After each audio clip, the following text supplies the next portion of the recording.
Assalamu alaikum dear students, I am Anjum Shafiq, your biology teacher for MTCAT, and today I am going to discuss immunity and its types. So let's move to the class board. Ji to dear students, first of all we will discuss the remaining portion of the our immune system. तो इसमें हमने last time ये बात की थी antibodies के structure के हवाले से और इसके अलावा एंटीजन किसे कहते हैं. तो यहाँ पर कुछ उसी से आगे कंटिन्यू हम करने लगे. सो antibodies as we discussed that they are the particular proteins against particular or specific antigen or immunogen. जो भी इम्यूनोजन या जो फॉरेन पार्टिकल जैसे ही हमारी बॉडी में एंटर होता है तो हमारा इम्यून सिस्टम जो होता है एक्टिवेट होता है. हमारे इम्यून सिस्टम के हमने जो कंपोनेंट्स के वाले से बात की थी, बी लिम्फोसाइट्स और टी लिम्फोसाइट्स, तो उसमें कुछ ऐसे एंटीजन्स होते हैं जिनको बी लिम्फोसाइट्स पहचान लेते हैं और फिर उनके ऊपर मौजूद जो सरफेस प्रोटीन्स होती हैं उनको पहचान के और फिर सिंथेसाइज करते हैं एंटीबॉडीज़ को. ठीक है. So these are synthesised by the B lymphocytes and after this synthesis they are secreted into lymph and the blood. ये दो अहम चीज़ें, एक तो ब्लड में इनको सिक्रेट कर दिया जाएगा, दूसरे नंबर पर लिम्फ के अंदर. लिम्फ मीन्स के जो हमने लिम्फेटिक सिस्टम में पढ़ा था, the interstitial fluid which enters the lymphatic capillaries, उससे हम लिम्फ कहते हैं.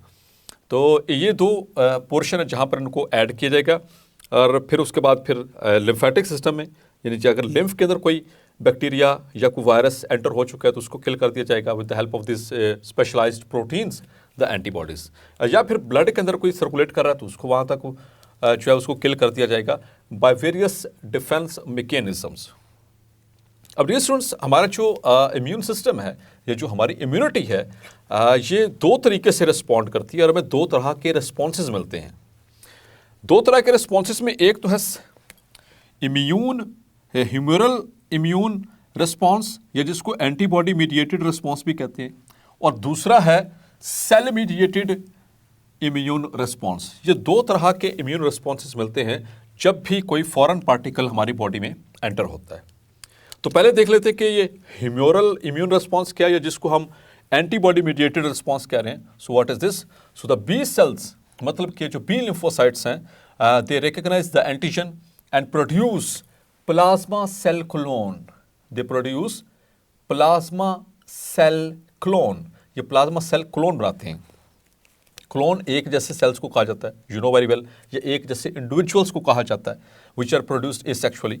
सो उसी तरह से प्लाज्मा सेल क्लोन बनवाया जाएगा और ये प्लाज्मा सेल क्लोन जो है ये सिंथेसाइज करेगा और लाइब्रेट करेगा great number of antibodies which synthesise antibodies actually. ठीक है. तो हम इसको इनडायरेक्टली कहते हैं कि वो बी लिम्फोसाइट्स ये बना रहे होते हैं, लेकिन डायरेक्टली अगर हम बात करें so antibodies they are synthesised by the plasma cell clone which is produced by the B lymphocytes. ठीक है. अब ये जो एंटीबॉडीज हैं जो प्लाज्मा सेल क्लोन ने बनवाई हैं, और प्लाज्मा सेल क्लोन कहाँ से बनवाया गया है? From the B lymphocytes. ये antibodies they will attach to the antigens surface. उसकी सरफेस के साथ जाकर के अटैच हो जाएंगी, उसकी सेल मेम्ब्रेन के साथ, उसकी प्लाज्मा मेम्ब्रेन के साथ जाकर अटैच हो जाएंगी, उसकी सेल वॉल के साथ जाकर अटैच हो जाएंगी, like in case of bacteria. ठीक है. और फिर क्या करेंगी? The speed of their phagocytosis, the cellular eating process. Clear? या फिर ये कंबाइन करेंगे विद और न्यूट्रलाइज द इफेक्ट्स और the toxins which are produced by the microorganisms. Neutralise the toxins produced by the microorganisms. तो इनके effects को neutralise कैसे किया जा रहा है? ये जो हमारे सेल्स हैं, जो हमारी एंटीबॉडीज हैं, they will produce certain chemicals which are known as antitoxins by producing antitoxins. So अगर एंटीटॉक्सिन्स प्रोड्यूस करके माइक्रो ऑर्गेनिज्म, जैसे कि बहुत सारे माइक्रो ऑर्गेनिजम्स हैं जो like bacteria, like cyanobacteria, like viruses, वो कुछ ऐसे केमिकल्स रिलीज करते हैं जो हमारे सेल के लिए टॉक्सिक होते हैं, उनको हमारे सेल्स को किल कर सकते हैं, इन्फेक्शन कॉज कर सकते हैं. तो डियर स्टूडेंट्स, हमारा जो इम्यून सिस्टम है वो क्या करेगा? जो बी लिम्फोसाइट्स है उसमें वो प्लाज्मा सेल क्लोन बनवाएगी, वो एंटीबॉडी बनवाएगी, और वो एंटीबॉडीज क्या करेंगी? एंटीटॉक्सिन्स प्रोड्यूस करेंगी। तो antitoxins are also the chemicals which will be used to neutralise the effect of the toxins produced by the microorganisms. या फिर अगर जो टॉक्सिन्स नहीं रिलीज हो रहे, मतलब कि वो माइक्रो ऑर्गेनिज्म उसको नहीं रिलीज कर रहा, तो फिर अब उस ऑर्गेनिज्म को किल करना है, तो फिर उसके साथ जाकर के अटैच होते हैं और फिर the antibodies they kill them, they will kill them. So this kind of response which is produced by our immune system is called humoral response or antibody mediated response. और दूसरा response क्या हो सकता है? अब दूसरा हमारा जो component है हमारे immune system का, that are the T lymphocytes. तो जो T lymphocytes हैं मतलब the T cells, they will recognize the antigens. वो रिकग्नाइज करेंगे एंटीजेंस को। कैसे रिकग्नाइज करेंगे? क्योंकि हमने बात की कि most of the antigens they are protein nature, उनके सरफेस के ऊपर प्रोटीन्स होती हैं, जिन प्रोटीन्स को पहचानेंगे एंड कॉम्बैट माइक्रो ऑर्गेनिजम्स। और अच्छा, पहले इस बात को हम कंप्लीट कर लेते हैं। ये माइक्रो ऑर्गेनिज्म के साथ जाकर वो सेल अटैच होगा और सेल जाकर इसके अंदर कुछ खास किस्म के प्रोटीन स्ट्रक्चर्स बनते हैं, एंड टी सेल्स के पास होते हैं। जैसे ही ये जाकर उस सेल के साथ अटैच होता है, let's suppose that is the bacterial cell, तो फिर उसकी मेम्ब्रेन को रप्चर कर दिया जाता है। जैसे ही उसकी सेल मेम्ब्रेन रप्चर हुई, उसकी डेथ हो गई। Clear?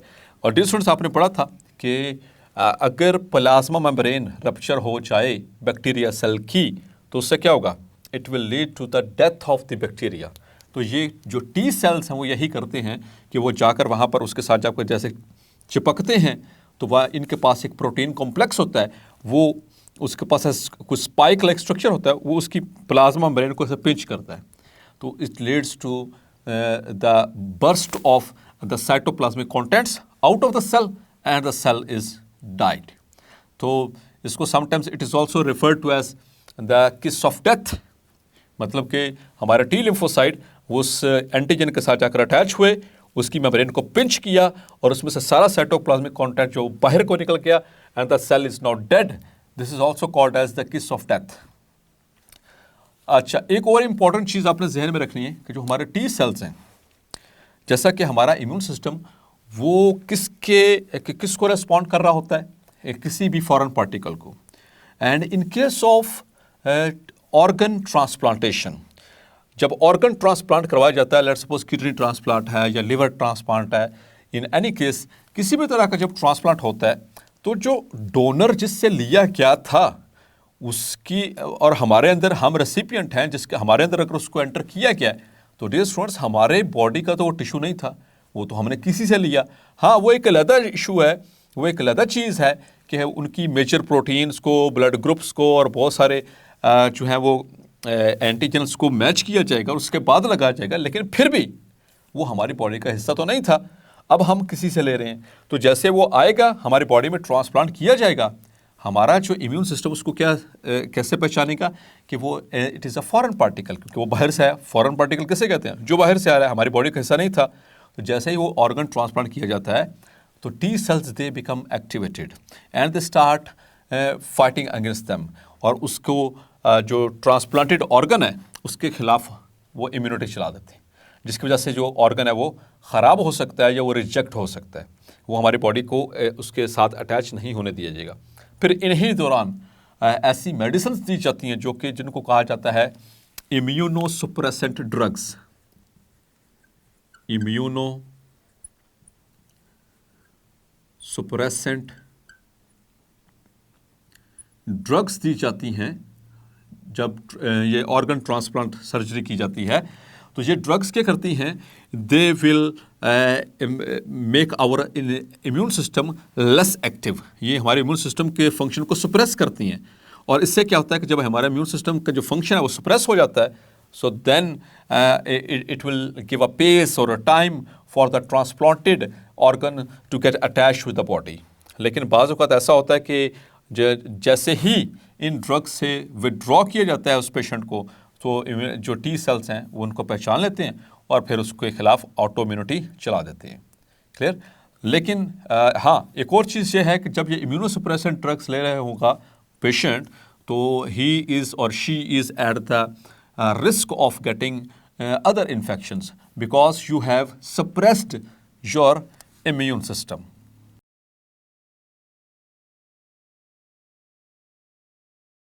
Now let's the types of immunity. तो हम इम्यूनिटी को दो ब्रॉड कैटेगरीज में डिवाइड करते हैं, क्लासिफाई करते हैं, active immunity and passive immunity. Active immunity को एक्वायर्ड इम्यूनिटी भी कहते हैं, it is also known as acquired immunity. जबकि passive immunity it is also known as the borrowed immunity.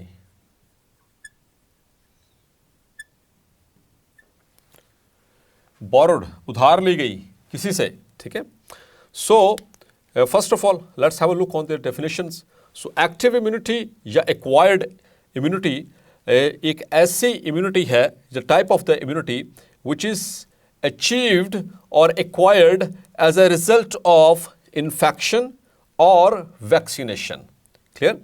तो वो इम्यूनिटी जो इन्फेक्शन होने के बाद, कुदरती तौर पर जो इन्फेक्शन होते हैं, ठीक है, उसके होने के बाद इम्यूनिटी मिल जाए, या फिर अगर हम वैक्सीन्स जो हैं एंटर करें बॉडी के अंदर और उस एक पर्टिकुलर डिजीज़ के खिलाफ इम्यूनिटी मिल जाए, तो इस तरह की जो इम्यूनिटी है ये कहलाती है एक्टिव इम्यूनिटी या फिर acquired immunity. So active immunity और immunity is acquired as a result of infection and vaccination. So that very kind of immunity is called as active immunity. अब dear students, इस तरह की जो immunity होती है, it develops slowly. ये आराम आराम से develop होती है, may take a few weeks. इसमें कई हफ्ते भी लग सकते हैं, समटाइम्स इससे पहले भी इम्यूनिटी डेवलप हो सकती है in case of active immunity, but its effects are long lasting, मतलब कि लंबे अरसे तक चलने वाले इसके इफेक्ट्स। जबकि पैसिव इम्यूनिटी जिसको हमने कहा बोरोड इम्यूनिटी, इट इज ये एक इस तरह की इम्यूनिटी है which is achieved by injecting the pre prepared antibodies. Clear? So इसमें पहले से प्रिपेयर्ड एंटीबॉडीज बॉडी के अंदर इंजेक्ट की जाती हैं या वो उसके इंडिविजुअल के ब्लड में। So that kind of immunity is called passive immunity. Clear? इसमें बॉडी को ये मौका नहीं दिया जा रहा कि वो किसी एंटीजन के खिलाफ अपने यानी कि एक्टिविटी शो करे या उसके खिलाफ रेजिस्टेंस शो करे in the form of forming cells or by forming the antibodies. So the pre-prepared antibodies are injected from one individual, एक individual से लेके दूसरे पर्सन के अंदर उसको इंजेक्ट करेंगे to give the immediate protection, फौरी तौर पर, ताकि जल्दी से जल्दी हमें जो जिस भी डिजीज़ का ख़तरा है उसके खिलाफ जो है वो इम्यूनिटी हासिल हो सके। सो अगर इन दोनों को कंपेयर करेंगे तो जो पैसिव इम्यूनिटी है इसके इफ़ेक्ट्स बहुत शॉर्ट होते हैं, ये कुछ ही दिनों के अंदर, और sometimes in a couple of weeks the passive immunity is lost. जबकि active immunity it is not usually lost, और बाज़ों का तो ये लाइफ टाइम इम्यूनिटी भी दे देती है, ठीक है, जो एक्टिव इम्यूनिटी होती है। और इसका जो रिस्पॉन्स है ये इमीडिएट नहीं है, सो delayed response.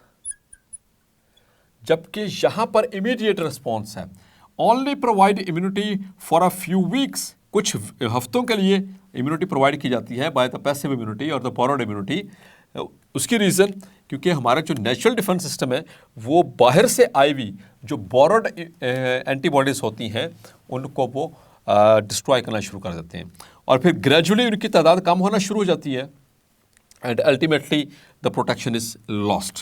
So for a few weeks these antibodies are broken down by natural body's processes. मुख्तलिफ जो कुदरती प्रोसेस हमारी बॉडी के अंदर चल रहे होते हैं वही इसको ख़राब कर देते हैं, वही इसको इनको इन एंटीबॉडीज़ को किल कर देते हैं। Number will fall gradually and the protection is lost. Clear? तो इसके इफेक्ट्स शॉर्ट ड्यूरेशन के, शॉर्ट ड्यूरेशन इफेक्ट्स, जबकि हमने यहाँ पर बात की यहाँ के जो इफेक्ट्स हैं they are long lasting. Clear. और दूसरी बात कि डिलेड रिस्पॉन्स है, जो एक्टिव इम्यूनिटी डिलेड रिस्पॉन्स है, इसको डेवलप होने में कुछ टाइम लगता है, कुछ दिन लग सकते हैं, but in case of the passive immunity the response is immediate, it gives immediate और क्विक रिस्पॉन्स फौरी तौर पर। क्लियर। और ये डेवलप करती है स्लोली स्लोली, और इसमें तो ऑलरेडी प्रिपेयर्ड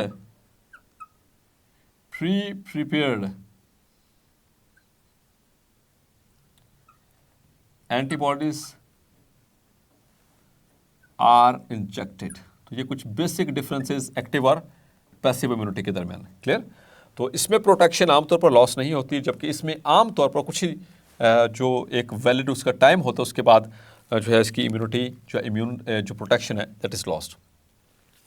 अब जो एक्टिव इम्यूनिटी जिसको हमने कहा एक्वायर्ड इम्यूनिटी, इसको हम दो कैटेगरीज में सब डिवाइड करते हैं।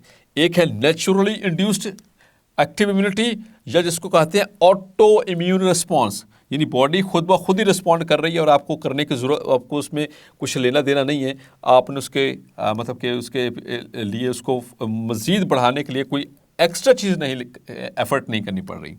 और दूसरी है आर्टिफिशियली इंड्यूस्ड एक्टिव इम्यूनिटी, कोई मसनूई तरीके से हमारी बॉडी के अंदर जो इम्यूनिटी प्रोड्यूस की जाती है that is called as artificially induced active immunity. So let's have a look. Naturally induced immunity, या जिसको हम ऑटो इम्यून रिस्पॉन्स कहते हैं, एमसीक्यू के लिए मार्क करें, नेचुरली इंड्यूस्ड इम्यूनिटी को ही ऑटो इम्यून रिस्पॉन्स कहते हैं, यानी कि खुद ब खुद इम्यून सिस्टम में रिस्पॉन्ड कर रहा होता है।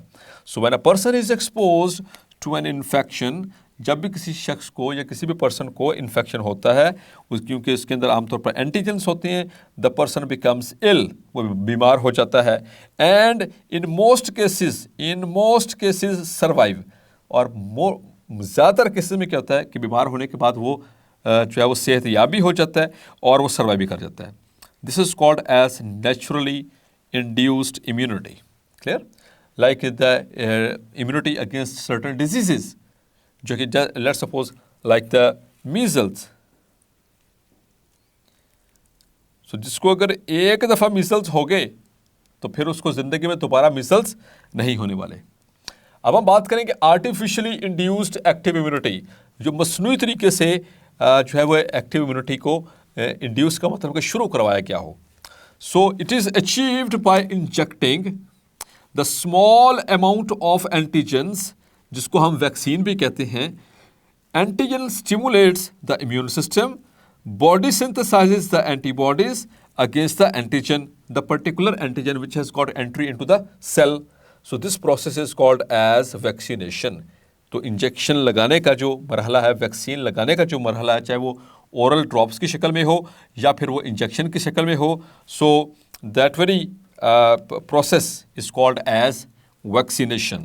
और उस इंडिविजुअल को कहा जाएगा immune to that very particular disease. Clear. यहाँ पर कुछ लिस्ट है कुछ ऐसी डिजीज़ेस की जो कि लाइफ टाइम इम्यूनिटी देती है, मतलब ज़िंदगी में एक दफ़ा होगी तो बाकी की ज़िंदगी में आम तौर पर नहीं होती। लाइफ टाइम इम्यूनिटी के एतबार से polio, smallpox, measles and mumps. So measle and mumps they belong to the family of paramyxoviruses, and polio the smallest known virus, and smallpox, ठीक है। So that is RNA enveloped virus, इसके हवाले से आपने हम detail से पढ़ चुके हैं। Now coming towards the passive immunity. Passive मतलब जैसे जिसमें एनर्जी इस्तेमाल ना हो रही हो, बॉडी को कोई मेहनत ना करनी पड़ रही हो, इसको किसी डिफ़िकल्टी से ना गुजरना पड़े, जैसे कि यहाँ पर खुद से मेहनत कर रही है बॉडी और उसके खिलाफ जो है वो एंटीजेंस के खिलाफ ये रिस्पॉन्स चला रही है। लेकिन पैसिव इम्यूनिटी, इसको हम बोरोड इम्यूनिटी कहते हैं। It is more precisely borrowed immunity, ये जिसको कहा जाता है कि उधार ली गई इम्यूनिटी, जो ये इंसान की अपनी बॉडी का हिस्सा नहीं होती है, किसी से बनवाई जाती है और फिर उसको एक्सट्रैक्ट करने के बाद जो इफेक्टेड पर्सन होता है या जिसको ज़रूरत होती है उसको वो चीज़ें इंजेक्ट कर दी जाती हैं। So the prepared antibodies are injected from one individual to the other person, और इसे हमने कहा कि that is basically the passive immunity. अब ये पैसिव इम्यूनिटी डियर स्टूडेंट्स, ये भी दो तरह से हो सकती है। It may be natural passive immunity और the artificial passive immunity. So dear students, natural passive immunity क्या है? जैसे कि जब बच्चा माँ के पेट में होता है, during the process of birth और gestation, so there are certain antibodies which are synthesized by the mother, they cross the placental barrier। so माँ से फिर वो बच्चे में चले जाती हैं, और बच्चा जो है वो शुरू के दिनों में, चूँकि इम्यूनिटी के एतबार से वो वीक होते हैं बच्चे, तो उनको फिर ये प्रोटेक्ट करती हैं। या फिर एक और बहुत इंपॉर्टेंट चीज़ जो एग्जाम्पल है नेचुरल पैसिव इम्यूनिटी की, दैट इज़ कोलोस्ट्रम। कोलोस्ट्रम कहते हैं फर्स्ट मिल्क को, पहला दूध, द फर्स्ट मिल्क, ठीक है। The first milk is rich in the nutrients and antibodies and all the defence mechanisms which are necessary for the baby. Clear? तो शुरू के दिनों में ये जो कोलोस्ट्रम है, जिसको हम फर्स्ट मिल्क कहते हैं, ठीक है, ये पहला दूध, इसीलिए तो डॉक्टर्स रेकमेंड करते हैं कि माँ कभी भी इस चीज़ में लापरवाही ना बरते कि बच्चा पैदा होते साथ ही उसको अपना दूध पिलाए, क्योंकि जो उसका फर्स्ट मिल्क है it is rich in antibodies. Clear? और वो इसको फ्यूचर में जब तक अपना उसका इम्यून सिस्टम सही तरह से काम नहीं करने लग जाता, तब तक उसको प्रोटेक्शन करवाते रहते हैं। Clear? So colostrum that is an example of the natural passive immunity. अच्छा, यहाँ पर स्टूडेंट्स याद रखिएगा, जब ये ये जो मिल्क पिया जाता है, जो कोलोस्ट्रम है, the baby absorbs the antibodies via it's गट। मतलब कि उसके डाइजेस्टिव सिस्टम के ज़रिए जब वो पीता है, तो वो डाइजेस्टिव सिस्टम के ज़रिए इसको वहाँ से it is absorbed into the blood of the person, individual. तो गट से इसको एब्जॉर्ब करवाया जा रहा है, किनको? एंटीबॉडीज़ को। ये इंपॉर्टेंट एमसीक्यू है, मार्क कर लीजिए। अब स्टूडेंट्स देखते हैं आर्टिफिशियली पैसिव इम्यूनिटी क्या कहलाती है, कि इसमें क्या रीजंस हो सकते हैं, ये क्यों हमने इसको ब्रांच को सेपरेट किया। तो द रीज़न इज़ कि पैसिव इम्यूनिटी, पहली बात तो बोरोड है, हमारी बॉडी की अपनी इम्यूनिटी नहीं है जो किसी से ली गई है। तो आर्टिफिशियल पैसिव इम्यूनिटी ये है कि it is formed in one individual and injected in the blood of the another individual of the same species, और it may be belong to the other different species. जैसे कि एक हमारे पास एक list है आर्टिफिशियली प्रोड्यूस की, मतलब ये है इमरजेंसी सिचुएशन वाली जो आर्टिफिशियल पैसिव इम्यूनिटी है। That is the case of emergency, जब भी कभी चोट लग जाती है, या फिर लाइक रोड साइड एक्सीडेंट हो गया, तो कहते हैं ना वो फौरी तौर पर वो चांदनी का टीका लगवाओ, या जिसको टीटी कहते हैं, या जिसको टेटनस का इंजेक्शन भी कहते हैं, वो फौरी तौर पर लगवा लेना चाहिए। क्योंकि उसकी रीज़न क्या है कि अगर ये बैक्टीरिया द क्लोस्ट्रीडियम टेटनी अगर ये हमारी बॉडी में एंटर हो गया और अगर इसने डिजीज़ कॉज कर दी, तो इसके इफ़ेक्ट्स बहुत ही डेंजरस होते हैं। मतलब कि ये साइड पैरालाइज हो जाती है, ये नेक स्टिफ हो जाती है, फिर आहिस्ता से ये नीचे की तरफ मूव करता है। क्लियर? सो ये टेटनस इस हवाले से डेंजरस है। और अगर रिब मसल्स यानी इंटरकोस्टल मसल्स ये पैरालाइज हो जाए, तो बंदे का इंसान जो सांस नहीं ले पाएगा और उसकी डेथ हो सकती है। क्लियर? तो उससे इसकी इमीडिएट जो है वो प्रोटेक्शन कैसे हासिल की जाती है? The tetanus toxoid is injected into the person. अब टेटनस टॉक्साइड का मतलब है कि जो टेटनस आम तौर पर जो टॉक्सिन्स रिलीज़ करता है, जिसकी वजह से टेटनस होता है, ये ऐसे टॉक्साइड्स, ऐसे केमिकल्स को कहा जाता है, ऐसे ये टॉक्सिन्स होते हैं जिनके अंदर ये एबिलिटी अब नहीं रह गई कि वो उस बड़े पैमाने के ऊपर बॉडी के अंदर तबाही फेरें। सो ये फौरी तौर पर जब दी जाती है, तो फौरी तौर पर स्टिमुलेशन स्टार्ट हो जाती है, और इसमें कुछ प्रीपेड एंटीबॉडीज़ भी डाली जाती हैं, like the in case of diphtheria. तो ये आम तौर पर कंबाइंड इसकी जो है वो इंजेक्शन होता है। टेटनस का टीटी और डीटी बोलते हैं इसको, डिप्थीरिया।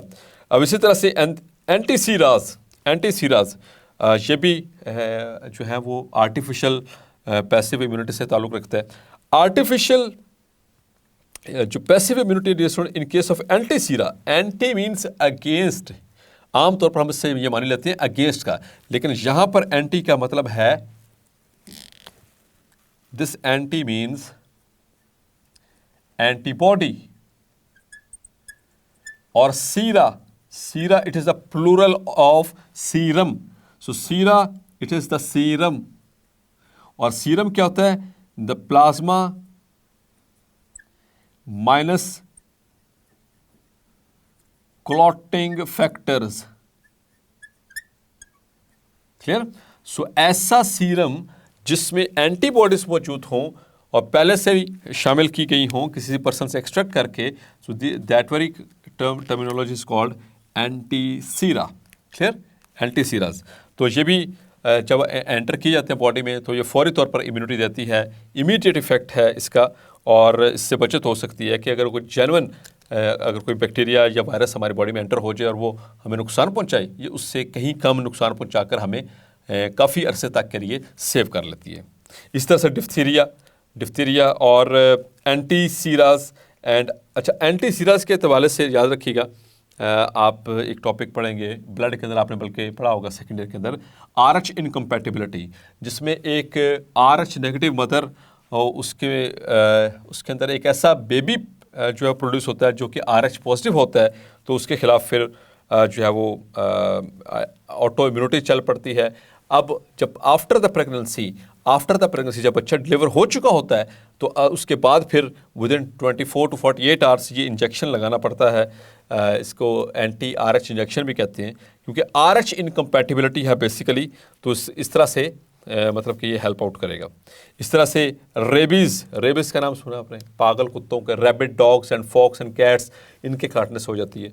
ठीक है? सो ऐसी कंडीशन में भी जब भी कोई कुत्ता काट दे तो कहते हैं ना फ़ौरन जाओ और इंजेक्शन लगवाओ, तो पुराने वक्तों में वो 14 इंजेक्शन लगते थे यहाँ पर पेट के अंदर। ठीक है? ताकि one and after other because कि जो सा रेबीज़ का जो वायरस है that is it is very dangerous. इसी तरह से कुछ सांप होते हैं, उनके ही जहर से जो है एंटीबॉडीज़ बनवा ली जाती हैं, और अगर कोई कभी ज़िंदगी में किसी शख्स को वो सांप काटे वही उसी नस्ल का, तो उसको बचाया जा सकता है। उसे how by the snake venoms से बनवाए जाते हैं anti venoms.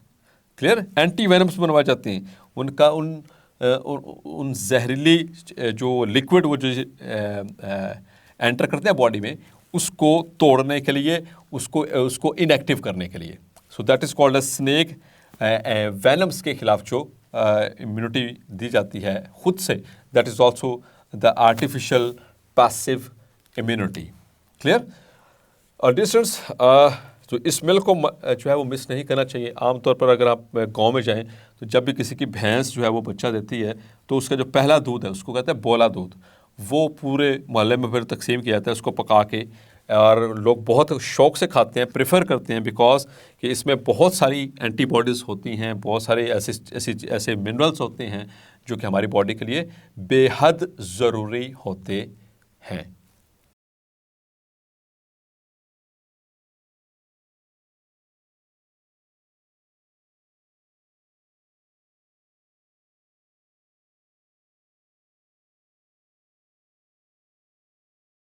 Dear students, let's have a quick quiz for you for today's lecture, and it starts over here. Colostrum is an example of dash immunity. So it is active immunity, artificially induced passive immunity, or naturally induced passive immunity, और herd immunity. जी dear students, तो ये कौन सी colostrum, तो पहले तो ये बताइए कि कोलोस्ट्रम है क्या। सो it is the first milk, clear, and which carries a lot of antibodies for the baby. So it is natural passive immunity. इसमें प्री प्रिपेयर्ड एंटीबॉडीज माँ के दूध से बच्चों में मुंतकिल होती हैं। द फर्स्ट मिल्क जिसको हम कहते हैं। The nasal cavity warms the incoming air to about dash 25 degrees Celsius, 30 degrees Celsius, 37 degrees Celsius, or 40 degrees Celsius. Dear students, 37? No, the answer is 30 degrees Celsius, depending upon the external temperature. The thickness of alveolar membrane is 1 micrometer, 0.1 micrometer, or 0.1 nanometer, or 1 millimeter. So the answer is 0.1 micrometer. The pharynx leads to leads oral cavity to nose, larynx, or esophagus or trachea. So it leads to esophagus, the food pipe. The cartilaginous plates are present in dash bronchus, the primary bronchus, secondary bronchus, tertiary bronchus, or the quaternary bronchus. So they are present in the secondary bronchus. Which structure is involved in the gaseous exchange? Alveolus, bronchus, bronchiole, or trachea. So all these are the air passageways. Only alveolus is the structural and functional unit where the gaseous exchange occurs in the lungs. So tissue transplant rejection is usually due to the dash lymphocytes. So it is due to B lymphocytes or T lymphocytes or natural killer cells or the plasma cell clone. So usually the involved cells are T lymphocytes. So they are responsible for the transplant rejection of the newly transplant organ. The number of turbinates in each nasal cavity is 2, 3, 6, or 4. So there are three nasal turbinates present in the nasal cavity, in each nasal cavity, the superior, middle, and the inferior turbinate. So the answer is 3. Dear students, in today's lecture, we have discussed the types of immunity, active and passive, and we have divided the active immunity into artificially induced active immunity and the naturally induced active immunity. And at the end, we have discussed a few important MCQs related to this lecture. So hopefully today's lecture is clear, and if there is any query related to today's lecture, you can put your question in the comments box, and our subject specialist will answer you soon. And you may also consent for further and more MCQs to the app. So take care of yourself.